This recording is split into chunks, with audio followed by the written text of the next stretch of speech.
Goeiedag. Mag die Here ons deur sy gees lei, wanneer ons in die woord delf en gaan kyk in die openbaring van die Here deur die woord. Ons kyk vandag na die tema, hoekom Christendom? En dit is vanuit 'n vers 1 Petrus 3 vers 15 waar daar staan, in julle harte moet daar net heilige eerbied wees vir Christus die Here. Wees altyd gereed om 'n antwoord te gee aan elkeen wat van julle 'n verduideliking eis oor die hoop wat in julle lewe.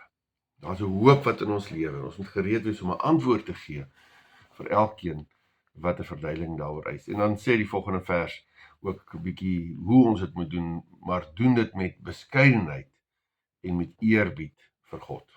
Vandag dan so 'n bietjie uit 'n ander hoek, nie net uit die skrif uit nie, maar ook om te sê 'n rasionele verantwoording van hoekom Christendom. Want ons weet daar's twee vlakke of kan maar sê twee dinge. In die eerste plek is daar die Bybelopenbaring en die Bybel is die norm van God se openbaring. Ons leer ken die detail van God in die skrif. Maar Christendom is ook nie irrasioneel. Daar is ook rasionele begronding en rede waarom ons sou glo. Dis nie 'n irrasionele godsdienst nie, want God skep ook die rasionele en daarom is dit ook 'n rasionele godsdienst, maar die rasionele is nooit die maatstaf nie. Die rasionele is deur God geskep en ons kan rasioneel daarmee ook met die geloof besig wees, maar die rasionele word nooit die maatstaf vir God nie, want dan is dit eintlik maar die rasionele is dan ons God. Dit is eintlik dan ook 'n bietjie irrasioneel om te sê net die rasionele sou die maatstaf kon wees vir alles, soos of die siege, die geestelike, wat baie moeiliker meetbaar is, as dit nie bestaan nie en dis ook nie waar nie, en dat dit nie 'n maatstaf kan wees nie. So, die rasionele is deur God geskape en daarom mag ons ook rasioneel met die geloof omgaan.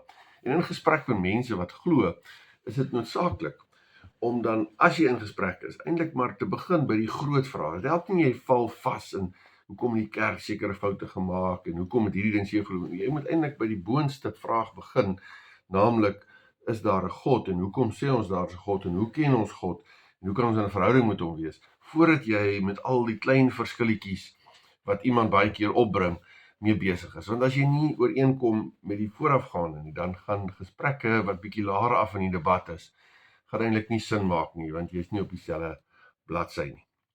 So vandag, bietjie oorsigtelik en inderdaad so bietjie vereenvoudig, maar miskien die inleiding of die begin van 'n gesprek. Is daar 'n God? Nou, eerstens moet ons sekerlik sê, is dit reg wat mense kan sê daar is geen God nie, sogenaamde ateïs wat sê maar daar is nie 'n God. Hoe kan jy seker wees daar is nie 'n God nie? Want die voorbeeld wat iemand gebruik het, sê nou maar alles wat geweet kan word is hierdie sirkel. En dit wat ek weet van alles wat geweet kan word, weet ek dalk hierdie bietjie. En hoe seker is jy dat die bestaan van God nie hier lê, buite dit wat ek weet nie, maar wel binne dit wat geweet kan word. So dit sou eintlik amper irrasioneel wees om te sê, ek sê daar is geen God nie, want dit sou beteken dat jy eintlik daarop aanspraak maak dat jy alles weet wat daar geweet kan word. Maar is daar 'n God en hoe weet ons daar is 'n God? En dan sekerlik is die skepping vir ons 'n groot getuienis dat daar 'n skepper is. Ons lees dit ook in die skrif, Psalm 19 vers 2, wat duidelik sê, die hemel getuig van die mag van God, die uitspansel maak sy werk bekend. En dan sê maar net die grootsheid van die skepping, sê die grootsheid van God. Iemand het ook gesê, ja, hoekom het die Here so groot skepping gemaak? Hoekom het hy alles so groot en so detail gemaak? En die antwoord is amper, want hy kan, want hy is so almagtig, want vir hom is dit 'n nietigheid om so 'n ongelooflike skepping te skep. Jy kan dit ook vergelyk met 'n bepaalde voorbeeld, as jy 'n motorkar het, veral deesdae se motorkarre met al hierdie traction control en ABS rembe en sensors en ingeboude rekenaar, jy kan amper net die knoppie druk autopilot en dan gaan hy. Nou wat is die mees rasionele verklaring vir so detail tegnologies gevorderde voertuig? Is dit maar, sou die beste verklaring wees dat iets net ver genoeg terug het metaalstukkies teen mekaar gekap en 'n vonk veroorsaak en wat 'n smelting tot gevolg het en kort voor lank was daar genoeg kortsluitings en daar was spontane vorming van elektronika en deur verdere verhitting of vervriesing En dan net, woeps, hier val 'n Mercedes S600 uit die lug uit. En hier staan hy. Sou dit 'n rasionele verklaring wees, of sou jy sê rasioneel is eerder dat iemand dit baie intentioneel ontwerp en gemaak? Nou as jy nie verstaan hoe groot en kompleks en detail die skepping is nie, dan het jy dit nog nie genoegsaam wetenskaplik bestudeer. 'n miljoene ligjaar grootte uitspansel, tot die kleinste detail van die DNS van die mens wat soveel genetiese inligting bevat. Wat is die mees rasionele verklaring? Dat dit spontaan oor jare ontstaan het, of dat daar 'n skepper is wat dit baie intentioneel ontwerp en geskep het. Die punt is, dit is nie irrasioneel om te sê daar's 'n skepper. Inteendeel, as mens gaan kyk na die skepping en die grootsheid en die detail van die skepping, dan het jy waarskynlik meer geloof nodig om te glo dat alles spontaan ontstaan het. Maar ook nie net die skepping nie, maar ook die feit dat daar 'n moraliteit is. Nou dit gaan maar rof in die wêreld, maar tog is daar in die mensdom in geheel. Ons praat nie van 'n abnormaliteit of 'n abnormale individu nie. Is daar iets van 'n universele reg of verkeerd? Ek het byvoorbeeld wat ek gelees het, is dat eintlik niemand sal sê sal dit goedkeur as 'n kind gemartel word byvoorbeeld. Dis dan nou een of ander geestesversteurdheid is of wat ook al. So daar's iewers tog iets van goed en sleg. Maar goed en sleg wat bestaan word geïmpliseer dat daar 'n absolute goed is, dat daar 'n absolute norm is. Dat hierdie norm in die mens ingeskaap is en dat dit van buite af kom, dat dit los staan van kultuur en opvoeding. Moraliteit kan nie eintlik biologies verklaar word. Reg en verkeerd impliseer dat iets ingeskape is deur die mens, deur die skepper, omdat reg en verkeerd kom van 'n absolute reg en verkeerd, by 'n absolute skepper wat bepaal wat is reg en verkeerd. In ander woorde, is ook nie irrasioneel om God te sien as die bron van inherente reg en verkeerd, soos wat dit ook dan voorkom in die lewe van 'n mens. Nou, die Bybel, natuurlik, dwars deur die Bybel sien ons die bestaan van God. In die begin het God die hemel en die aarde geskape. As mens nou die woord aanvaar, wat ons moet aanvaar, maar dalk praat ons baie keer met iemand wat dit nou nie doen nie, dan het ons ook ander argumente, maar terselfdertyd vat ons nie die woord weg nie, maar die woord is so duidelik hieroor. In die begin het God die hemel en die aarde geskape. Genade en vrede vir julle van hom, sê Openbaring 1 vers 4, van hom wat is, wat was en wat kom. Of, bekend in Psalm 8, as ek u hemel aanskou, die werk van die vingers, die maan en die sterre waarin u 'n plek gegee het, wat is die mens dan dat u aan hom dink, die mensekind dat u aan hom omsien? So, onmiddellik sien God in die skepping, die grootheid van God, juis deur sy skepping. Maar dan sal sekerlik 'n volgende vraag wees, is God betrokke by hierdie wêreld? Het God nie maar die wêreld geskep en nou laat dit uit die wêreld maar aanloop volgens sekere wette, en soos 'n opgewende horlosie loop dit nou maar af nie, die sogenaamde deïsme. Nou, ons kry natuurlik in die skrif, dit is eerstens die duidelike antwoord, want daar staan in Efesiërs 1 byvoorbeeld, dat hy wat alles laat, soos hy hom dit voorgeneem het, hy wat alles laat gebeur volgens sy raadsbesluit. Of Matteus 6, is 2 mossies nie vir 'n sent te koop nie, en tog sal nie een van hulle op die grond val sonder die wil van julle Vader.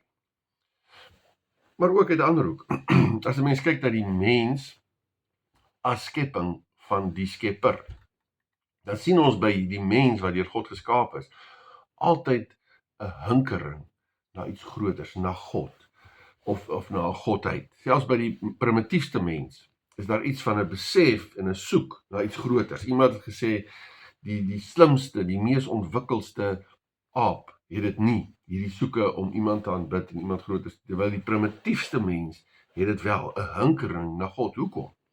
Want as ons sê, God het die mens geskep, dan het God ook hierdie ingeskape hinkering geskep en geplaas in die mens om hom te soek en in 'n verhouding met hom te staan. Met ander woorde, God as skepper van die skepping, van ook die mens, wat 'n hinkering na hom het hy dit ingeplaas, want dis God se bedoeling, om in verhouding met die mens te staan, om in verhouding en betrokkenheid by die mens te kan wees.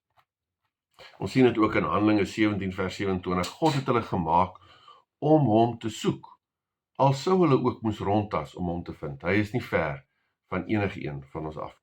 So God se bedoeling, so God se skepingsdoel is dat hy deel sal wees van ons lewe en dat ons betrokke is in alles wat gebeur en dat ons in 'n verhouding met hom lewe. So die God wat daar is, juis ons sien dit in die skepping, ons sien dit in moraliteit wat daar is, dat God die absolute reg en verkeerd is en daarom is daar in sy skepping ook reg en verkeerd. En dat hy ons skaap om in 'n verhouding met hom te wees, dat hy betrokke is en wil wees in ons lewe. Maar hoe weet ons dan nou wie is God en wie is die regte God, as ons dan so sê? Daar is soveel verskillende moontlikhede wat voorgehou word en elkeen het 'n sekere idee. Nou sal dit nie oorvereenvoudig nie, maar tog, kom ons maak dit net bietjie vereenvoudig. Bepaalde groeperinge sê nee, God is juis die ware God is God wat skepper is en wat bo sy skepping is en hy het alle mag, hy is almagtig en dat hy openbaar van bo af wie hy is. Met ander woorde die sogenaamde monoteïstiese godsdienste. En God sê wie hy is en jy kan hom aanvaar of verwerp, maar jy kan hom nie verander aanpas nie. Dis die eerste groeperinge van mense wat God wil dan definieer of te sê wie is God. Nou die geloof wat hieronder val is eintlik maar die Christendom, Islam, Moslem en dan die Judaïsme.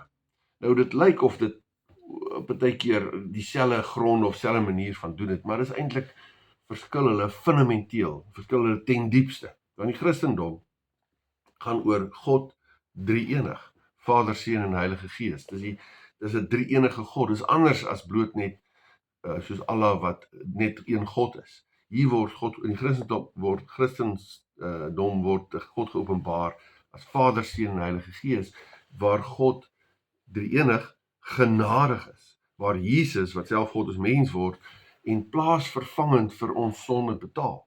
Alleen in Christus kan jy gered word en kan ek in 'n verhouding kom met God, met die Vader, sonder verdienste, alleen deur geloofsomhelsing. En is heeltemal anderster as byvoorbeeld die moslim geloof, waar alle eintlik ver en onbereikbaar is, waar daar eintlik nie 'n verhouding is nie. Koran die het ook 'n skepingsverhaal, maar wat uitgelaat is dat God saam met Adam en Eva gewandel het. Daar's nie 'n verhouding nie. Daar is ook nie 'n hemel waar God met sy kinders woon nie. Daar's altyd hierdie afstand, want hy is die koning en jy is die diensknegt. Jy moet hom behaag deur verdienste. Jy kan nie regtig in 'n verhouding met hom staan nie. Jy hoop dat jou dade genoeg sal wees dat hy jou sal beloon. Wat eintlik totaal in stryd is met die genade van Christendom. Maar ook die Judaïsme glo dat Jesus Christus het nog nie gekom nie. Hulle glo Jesus was maar net 'n mens gewees en hy was nie die beloofde verlosser nie. So hulle bly by die Ou Testament en die Ou Testamentiese seremonies en wet. Hulle ontken dat daar volkome verlossing is, want die verlosser het nog nie gekom nie. Maar as mens vasval by hierdie seremonies en hierdie wette, dan land jy ook maar by ek moet doen. Ek het 'n verdienste, ek moet iets bereik om God te behaag. So selfs onder hierdie groepering van monoteïstiese gelowe wat sê daar's God en hy is almagtig, is daar fundamentele verskille. Genade teenoor verdienste. Genade by Christendom teenoor verdienste, soos byvoorbeeld die moslems en dan ook die Judaïsme. Daar is 'n verhouding, 'n persoonlike verhouding teenoor amper 'n onbereikbare God. As Jesus Christus as enigste verlosser, die wese van geloof teenoor Jesus het nog nie gekom nie, soos by die Judaïsme. Jesus het gekom, enigste verlosser, hy is die kern van ons geloof teenoor, hy het nog nie gekom nie. So dis fundamenteel verskillend. En sekerlik ons gaan nou 'n bietjie daarop terugkom, maar sekerlik kan dan die gevra word, is kan jy jou saligheid verdien? Sal jy ooit goed genoeg wees? Sal jy genoeg wees om self verlossing te bring? Ons kom nou by daarbey en dat verdienste is eintlik maar 'n hopelose, onsekere godsdienst. Maar goed, kom ons maak eers hierdie prentjie klaar. Daar's mense wat sê daar's 'n monoteïstiese geloof met hierdie drie verskillende gelowe waarvan dit fundamenteel verskil, maar daar's ook ander wat eintlik breedweg geklassifiseer kan word en sê, maar God is eintlik wie jy wil hê hy moet wees. Wat jy ook al voel en wat vir jou werk, dis wie God is. Dit is eintlik maar 'n bietjie subjektief. Met ander woorde, ja, dit is vir jou waar, dis jou bepaalde God, maar nie vir iemand anders nie. Jy kan eintlik maar self besluit wie jy as God het en wie God is. God is, so sê hulle, God is so groot dat enigiets wat jy dink, is eintlik of wat vir jou okay lyk, is so. Almal is eintlik maar net besig om dieselfde berg op te klim, maak nie saak van watter kant toe nie, maar God is eintlik op dieselfde berg. Jy klim net van verskillende kante af op. Jy kan assosieer met iets soos Christendom of met Hindoeïsme of met ek lewe net 'n goeie lewe of 'n kombinasie van al drie. Alles is eintlik maar okay, want dit is vir jou okay. Maar al bogenoemde beteken jy besluit wie God is. Ten diepste is hierdie hele filosofie wat mense dit amper maar kan noem, is om te sê ek kan eintlik maar besluit wie God vir my is. Want God is op die top van die berg en almal kom daarop. Maar wat dit eintlik beteken is, as jy so stelling maak, is dit sê ek het eintlik bo dit alles gestaan en ek het gesien, maar God is eintlik bo en alle godsdienste is gelyk. So jy staan eintlik jy as mens staan eintlik op die bopunt en sê maak hierdie stelling van alle gelowe daar eintlik na dieselfde punt toe. Maar dis seker die vraag, ons gaan daar ook op terugkom, kan die mens God definieer deur sy denke, sy belewenis en sy waarneming? Want hoe kan ek God definieer, maar God is eintlik die een wat my geskaap het, wat bo my is, wat bepaal en wat my lewe bepaal? Hoe kan ek iets skep wat eintlik bo my is en groter en veel groter as ek moet wees? En dis eintlik maar wat die New Age in geheel, as mense dit as breë raamwerk moet sien, dan sê die New Age eintlik ja, maar Godheid is eintlik in jouself. En wat ook al jy nodig het om hierdie Godheid in jouself te ontwikkel, dis waaroor geloof gaan, dis waaroor godsdienst gaan. Ons kan ook hierdie baie keer noem as of ek wil dit graag noem, die geloof van verdraagsaamheid. Van anything goes. En dis eintlik so baie aktief, baie tyd onderliggend, maar dis so aktueel vandag, want dit gebeur vandag, van jy moet net alles verdra, alles is eintlik maar reg, en elkeen het sy eie manier, en elkeen het die reg om te sê wie God is. Jy kan maar 'n Christen, Hindoe, wat ook al vir jou werk, maar jy mag nie teenoor 'n ander geloof staan nie. Amper hierdie geloof van verdraagsaamheid ten alle koste. Maar die punt is dat geloof verskil fundamenteel en alles kan nie op dieselfde tyd reg wees nie. Maar dit is wel interessant dat hierdie mense wat van hierdie geloof van verdraagsaamheid, soos ek dit noem, is eintlik baie onverdraagsaam as jy nie met hulle saamstem nie. Hulle is net verdraagsaam as jy sê jy moet verdraagsaam wees teenoor almal wat sê almal is reg. As jy nie met hulle saamstem nie, dan is hulle baie onverdraagsaam teenoor jou. Maar weer eens, die Bybel, God se openbaring is baie duidelik.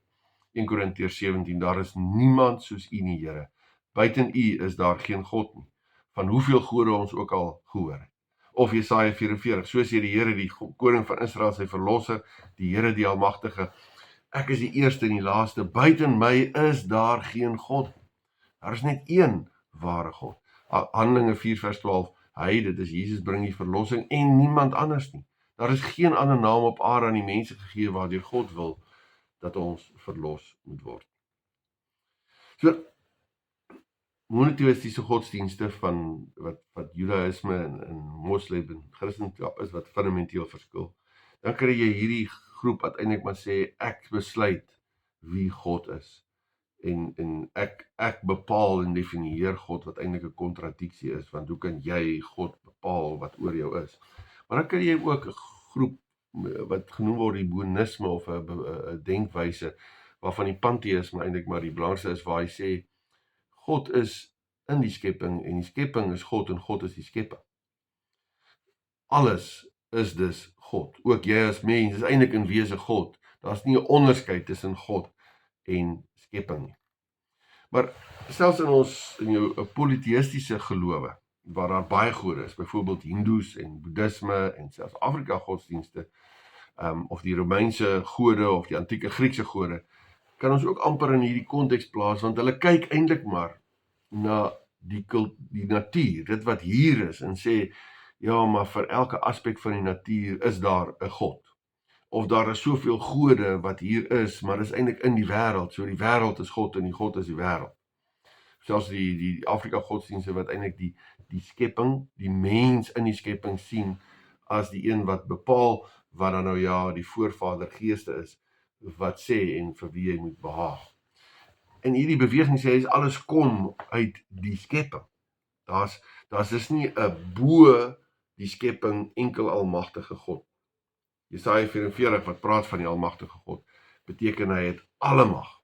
En binne hierdie stroming beteken dit dat verskillende gode het elkeen 'n bepaalde mag, tyd meer as ander, maar daar's nie een wat alle mag besit nie. En dis dus in stryd en anderster as God wat in eintlik maar die monoteïstiese gelowe sê God wat almagtig is. Ons sou dus selfs rasioneel kan sê dit maak nie sin dat ons sê alle gelowe is maar op 'n manier dieselfde. Want God is totaal anders en Openbaring is totaal anders as in alle ander godsdienste. Hoe moet ons dit nou beoordeel? Nou ons het net al gesien, daar is reg en verkeerd is nie bloot subjektief van wat jy daaraan dink nie. Daar is ook 'n geskape reg en verkeerd wat primêr in God lê. Nou die Bybel is duidelik. As mense dit beoordeel vanuit die skrif, is dit baie duidelik. Daar's net een manier van verlossing. Ons het al daarna verwys. Hy bring die verlossing, niemand anders nie, dis Christus. Daar is geen ander naam op aarde wat aan die mense gegee word waardeur God wil dat ons verlos moet word. Of in Timoteus 2 vers 5, daar's immers een God en een middelaar tussen God en die mens Jesus Christus. Of Jesus wat gesê het, ek is die weg, die waarheid en die lewe. Niemand kom nie Vader behalwe deur my nie. Of Johannes 6, waar Simon Petrus die Here antwoord sê, Here, na wie toe sal ons gaan? U het die woorde wat die ewige lewe gee. In ander woorde, die skrif is duidelik, daar's nie ander opsies. Maar selfs as ons rasioneel ook daarna gekyk, ons het nou nog gesien dat die verskillende gelowe verskil en daarom kan almal nie reg wees nie. Daar is 'n absolute waarheid. Party mense sê nee, daar is nie 'n absolute waarheid. Alles is maar relatief. Maar eintlik is hierdie hele stelling in homself is eintlik 'n drogredenasie of 'n redenasie wat in homself teenstrydig is, want as jy sê daar is nie 'n absolute waarheid, dan beteken hierdie stelling van jou daar is nie 'n absolute waarheid. Die kan ook nie waar wees nie. Dit is 'n sirkelredenasie. Maar wat is dan ware godsdienst en absolute waarheid? Hoe beoordeel ons hierdie verskillende godsdienste, selfs ook vanuit 'n teologiese hoek? Nou eerstens, daar is wat ons net al gesien het, sekere godsdienste wat werk met verdienste. Maar as ons dood net gaan kyk na die lewe in ons eie lewe en in ander se lewens, is dit haalbaar dat redding verkry word deur verdienste. Ons hoef nie ver te kyk om te sê dat niemand is volmaak. Op suiwer verdienste kan jy eintlik weet jy gaan dit nie maak nie. En hoe weet jy dat selfs al is jy baie goed, hoe weet jy die verdienste slaagsyfer is nie bietjie hoër as wat jy behaal het nie. Dalk is jy baie goeie mens en jy 80%, maar die vereiste vir verdienste is eintlik 90%. So dat jy sal nooit seker wees, jy gaan nooit ware verlossing hê nie. Hoe goed is goed genoeg as verdienste die enigste maatstaf is? En dit kry ons maar by alle ander godsdienste, dat dit gaan oor verdienste. Moslemse 5 pilare, die Jode met hulle wette en regulasies, selfs by die Afrika godsdienste gaan dit oor om verdienste by voorvadergees te kry. Selfs die boeddhiste het hulle 8voudige weg om te sê ek moet verdien. En daarom as mense dit beoordeel, dan sien jy by eintlik alle godsdienste is daar verdienste, maar verdienste, as jy net rondom jou kyk, besef jy, maar ek as mens in my dade, my denke, en dit wat rondom my gebeur, sal nooit goed genoeg wees. Ons het nie die vermoë om volmaak of perfek te kan wees. En weer eens, die skrif is duidelik, wat sê Romeine 5, toe ons nog magteloos was, het Christus immers reeds op die bestemde tyd vir die goddelose gesterwe. Dis die teenpool, om te sê, teenoor verdienste is daar, Christus het vir ons die prys betaal. Werklike liefde is dit, sê 1 Johannes 4, nie die liefde wat ons vir God het nie, maar die liefde wat hy aan ons bewys het, deur sy seun te stuur as versoening vir ons sondes. Totaal iets anders as die res van die godsdienste. Maar kom ons kyk ook na 'n ander die volgende geloofsgroep wat ons na verwys het, ook so 'n bietjie net uit 'n logiese punt, waar daai groep wat sê, ek kan besluit oor wie God is, ek kan maar kies, ek bepaal eintlik wie God is. Maak dit sin, ons het nou al verwys, maak dit sin, dat ek met my as mens, met my verstand en insig, bepaal en definieer wie God is, maar dan sê, maar God, hy is God, of dit is God, wat alle tye in sy hand hou, wat bo my is, wat my anker en wat my vashou, en deur wie ek bepaal word. Is dit logies dat 'n produk van jou denke die God oor jou lewe kan wees. Op 'n soortgelyke wyse kan mens vra, as 'n mens sou besluit dat God elke ding in die natuur is en die natuur God is, dan is dit tog maar eintlik dieselfde van dit wat ek waarneem in die natuur met my vermoëns en waarneming, gebruik ek en definieer ek God deur dinge in die skepping raak te sien. En eintlik kom jy by dieselfde punt uit, dat jy as mens neem sulke dinge waar met jou beperkte vermoëns, en met dit wat jy waarneem, definieer jy en sê, maar dit is God. Dit bly eintlik hierdie kontradiksie, hoe kan ek bepaal wie is God? En dan is hy God bo my en bo my verstand.